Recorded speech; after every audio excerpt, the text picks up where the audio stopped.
এই শিশু রোগীটি দীর্ঘদিন ধরে অ্যাটোপিক ডার্মাটাইটিসে ভুগছিল।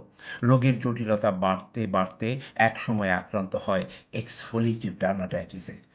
তীব্র লালচে র্যাশ, অস্বস্তি চুলকানি ও সারা শরীর জুড়ে খোসা ওঠা তাকে প্রচণ্ড কষ্টে ফেলে।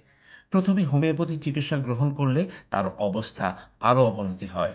এরপর আধুনিক এলোপ্যাথি চিকিৎসা শুরু করা হয়। নিয়মিত ওষুধ এবং সঠিক চিকিৎসা ব্যবস্থাপনার মাধ্যমে তার উপসর্গ ধীরে ধীরে কমতে থাকে। ত্বক সুস্থতার পথে এগোয়, ঘুম এবং ক্ষুধা স্বাভাবিক হয়।